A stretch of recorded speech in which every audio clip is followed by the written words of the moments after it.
မင်္ဂလာပါရှင်။ဝတ္တုံတို့ရဲ့ရှန်ကုန်ကိုတပုတ် channel ကနေပြန်လည်ကြိုဆိုလိုက်ပါရနော်။ဒီတစ်ခါမှတော့ကိုမတို့ကြိုက်ဆုံးနေတဲ့အခါမှာအရန်ကောင်းတဲ့ချစ်သလန်းတစ်ပုတ်ကိုတင်ဆက်ပေးဖို့ရွေးချယ်ထားပါရရှင်။ဒီဇလန်လေးမှာဆိုရင်ကုမ္ပဏီတစ်ခုမှာတူတူလုပ်ငန်းခွင်ဝင်နေကြတဲ့လုပ်ငန်းတို့ရင်းနှီးဖို့အစာပြင်းရကနေမထင်မှတ်တဲ့ညညကိုနှစ်ယောက်တည်းကြော်ပြလိုက်ရတဲ့အခါမှာတော့မမျော်လင့်ထားတဲ့ခန်းစားချက်တွေနဲ့ပတ်ဝန်းကျင်ရဲ့တွန်းအားတွေကြောင့်ဘာဘယ်လိုဖြစ်ကုန်ကြမလဲဆိုတာကိုအားရပါရတဝါကြီးခံစားရမယ်။မေးလို့မရတဲ့ညဆိုတဲ့အချစ်ဇာတ်လေးကိုတိဆက်ပေးမှာဖြစ်လို့ဘောတုံးနဲ့တူအဆုံးအထိကိုလိုက်ပါကြည့်ရှုခန်းစားနားဆင်အားပေးကြပါအောင်ရှင်။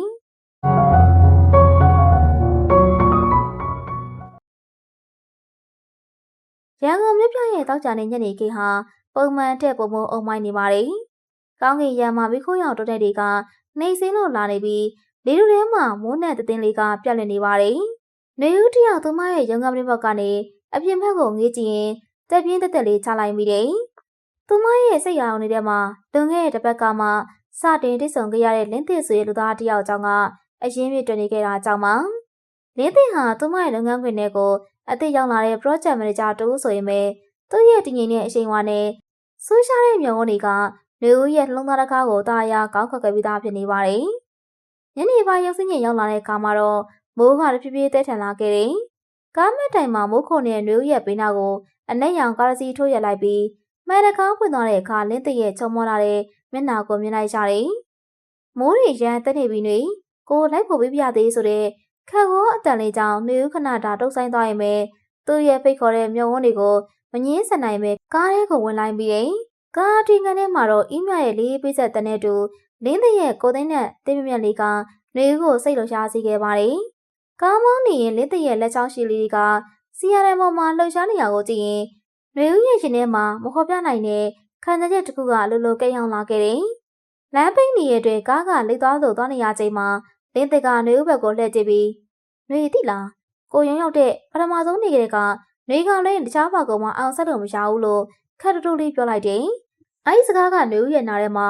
လျှက်စစ်စည်းသလိုဖြစ်သွားစီပြီးဘားမြင်လေးတွေဟာလည်းရှက်သေးဖြာလို့နှီးမြလာခဲ့တယ်။ခဏနေတော့သူတို့နှစ်ဦးကြားမှာစကားလုံးတွေပြောဆုံးသွားပြီးတိတ်ဆိတ်မှုကလွှမ်းမိုးသွားရင်ပဲအဲဒီတိတ်ဆိတ်မှုကရေခုံမှုတွေနဲ့ပြည့်နေနေခဲ့တယ်။အချိန်တော်ကြာတော့နေဦးရဲ့တိုက်ခန်းရှိကိုရောက်လာတဲ့အခါမှာမိုးကပိုပြီးတော့တောင်တဲထန်လာခဲ့ပါပြီ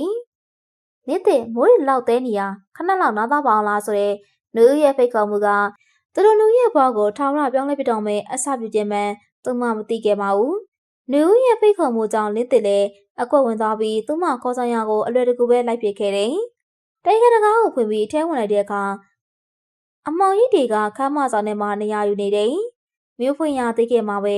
လင်းသစ်ကနေဦးရဲ့လက်ကိုဆက်လိုက်ပြီ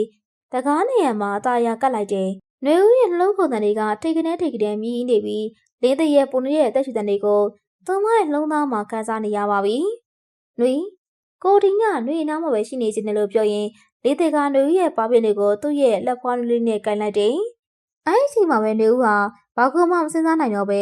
လင်းသစ်ရဲ့ရှင်ခွင်ထဲကိုတွန်းဝင်လိုက်မိတယ်။တော်တော်နေဦးရဲ့ချစ်တဲ့မှုကမိထောင်တစ်ခုပောက်ခွဲတော်မလို့ပြင်းပြတဲ့အချစ်တွေကိုနှိုးဆော်ပေးနေပြီးလင်းသစ်ရဲ့မျိုးတွေကတောက်လောင်နေတဲ့ချီရဲ့အရှိန်ဝါတွေက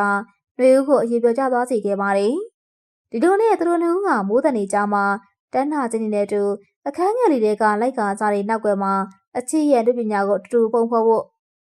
့အသက်ကိုပြင်ဆင်လိုက်ကြပါတော့တယ်။မောင်ရီပြိုးတဲ့ညနေခင်းရဲ့လေပြေးအေးတွေကတဖြည်းဖြည်းတိုက်ခတ်နေပြီးကောင်းကင်ရံထဲမှာမိုးသားလေးတွေကနှိမ်စင်းလို့လာနေခဲ့တယ်။မြို့ပြရဲ့စဉ္ညာဏ်လေးဟာမိုးပပလေးတွေကြားမှာတဖြည်းဖြည်းတိတ်ဆိတ်သွားပြီးလောကကြီးတစ်ခုလုံးဟာလည်းဒီညအတွက်တီးတန့်ဖန်တီးထားလို့ငြိမ်သက်လို့နေပါတယ်။အခန်းကလေးတစ်ခုရဲ့ပြင်းပေါင်နာမှာရှက်နေတဲ့နှွေဦးရဲ့ရင်ထဲမှာတော့မငြိမ်သက်နိုင်တဲ့လှိုင်းတဲ့ဘိုးတွေကတရိပ်ရိပ်တက်နေခဲ့တယ်။သူမရဲ့နောက်ဖက်ကက်လက်မှာမင်းသားဖြစ်သူလင်းသိရှက်နေရအောင်သူမသိနေမဲ့လှည့်မကြည့်ရပဲအသက်ရှူတန်းတွေကိုထိတ်ချုပ်ထားရတယ်။လင်းသိရဲ့ကိုသိန်းနဲ့တင်းတင်းလေးကသူမရဲ့အာယုန်တွေကိုလှမ်းမိုးလာပြီးပကုံးမော်ကိုကျလာတဲ့သူ့ရဲ့နှွေထွေးရဲ့လက်ချောင်းလေးတွေကြောင့်နှွေဦးတစ်ခုလုံးစိတ်ငင်းနဲ့တုံရင်သွားရတယ်။နှွေကိုကြည့်ပါအောင်ဆိုတဲ့လင်းသိရဲ့ခက်ရှာအသက်ချိုးလေးကနှွေဦးရဲ့နားစီထဲမှာပက်တင်ထပ်သွားပြီးနှလုံးခုန်တန်တွေကလည်းပုံမှန်ထက်ပိုမြန်ဆန်လာခဲ့တယ်။သူမပြေးချင်းလှည့်ကြည့်လိုက်တဲ့အခါစက်မက်စရာကောင်းတဲ့လင်းသိရဲ့မျက်ဝန်းနဲ့တွေနဲ့ဆုံတွေ့သွားပြီးအဲဒီမျက်ဝန်းတွေထဲမှာတောက်လောင်နေတဲ့ချီရဲ့အရှိန်ဝါတွေကိုသူမတွေ့လိုက်ကြတယ်။လင်းတင်ကသူမရဲ့ပါပင်လေးကိုတာယာပုတ်တက်ရင် မျက်နှာချင်းနှိကပ်လာတဲ့အခါမှာတော့လောကကြီးတစ်ခုလုံးကရက်တက်သွားသလိုခံစားလိုက်ရတယ်။သူတို့နှုတ်ကြားကလေထုကပူနီးလာပြီးစကလုံးတွေထက်ပုံမနဲ့ဆိုင်တဲ့ခံစားချက်တွေကအခန်းထဲမှာလွှမ်းမိုးသွားခဲ့တယ်။လေတရက်လက်ဖွားနှွေးတွေကလူဦးရဲ့ခါသိမ်လေးကိုဆဲယူလိုက်တဲ့အခါမှာတော့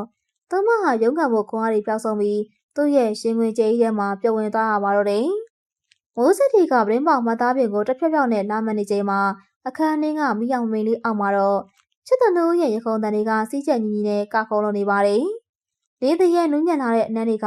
လေဦးတဲ့ချုံမြင်လုံးသလိုပူလောင်ပြင်းပြတဲ့စိတ်ရောင်တွေကိုလည်းနှိုးဆော်ပေးနေကြတာကြောင့်တတုံလူရဲ့နှချိုင်းနဲ့စိတ်ဝင်ကြီးခြင်းပေါင်းဆက်မှုတွေတူတူလေးထပ်ပေါ်လာတဲ့အသက်ရှူတဲ့နဲ့တူအချစ်ရဲ့နေမြေတစ်တခုတွေကိုတတုံလူကကြည်ငြိမ်မဲ့အားရပါရချစ်ကြလိုက်ကြပါတယ်။အချိန်တွေကဘလောက်တောင်ကုန်ဆုံးသွားမှန်းမသိလောက်အောင်ကိုတတုံလူရဲ့ကဘာလေးထဲမှာနှိမ့်မြုံနေခဲ့ကြပြီးနှွေးထွေးတဲ့အထီးတွေမှုတိုင်းက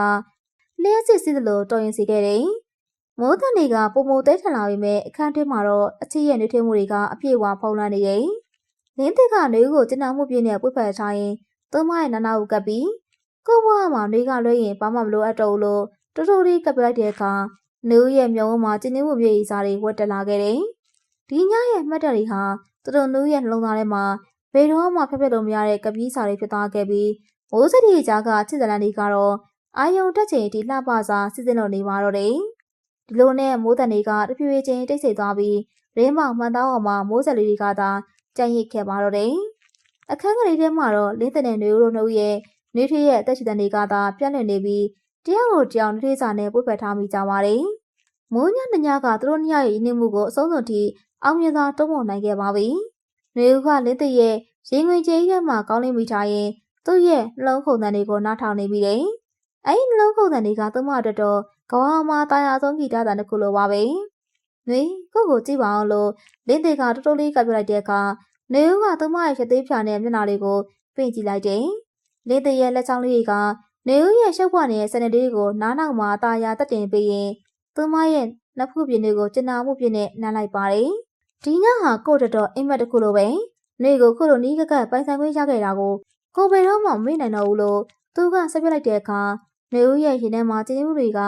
လှိုင်းလုံးတွေလိုအားရပါရတက်လာခဲ့ပြီးတဲ့နောက်မှာတော့သူတို့နှုတ်ဟာစကလုံးတွေအများကြီးမပြောပြကြပေမဲ့တယောက်ရဲ့မျက်ဝန်းထဲမှာနောက်တစ်ယောက်ရဲ့ရည်ရောင်တွေကိုမြင်နေရတာနဲ့တင်လုံလောက်လို့နေခဲ့ပါပြီ။လင်းသက်ကနေဦးရဲ့လက်ချောင်းလေးတွေကိုတစ်ချောင်းချင်းဆုပ်ကိုင်းရင်အနမ်းချနေတဲ့အခါနေဦးရဲ့တုံရင်ကြီးရဲ့စိတ်အားတွေကပြန်လည်နှိုးချလာပြီးအချစ်ရဲ့နှဆိုင်တဲ့ခံစားမှုလှိုင်းတွေကသူတို့နှုတ်ကိုနောက်တစ်ကြိမ်ထပ်မံလှမ်းမိုးသွားပြန်တယ်။ဒီခါမှာတော့ရင်ကားထက်ပုံမနူးညံ့ပြီးပုံမလေးတဲ့ရင်ခုန်တန်တွေနဲ့အချစ်တချင်းတွေကိုပျော်ရွှင်စွာတီးဆိုလိုက်ကြပါတယ်။အချိန်တော်ကြာမှာတော့လင်းသစ်ကနွေကိုတို့နောက်ထပ်ဘယ်တော့မှခွဲမသားချင်းတော်လို့သူကကတိစကားဆိုလိုက်တဲ့အခါနွေဦးကပြုံးရင်ကောင်းရင်ပြလိုက်တယ်။ဒီမိုးစက်တွေကြားကစတင်ခဲ့တဲ့ဇလန်လေးဟာအခိုက်အတန့်တစ်ခုတည်းနဲ့တည်းမဟုတ်ပဲ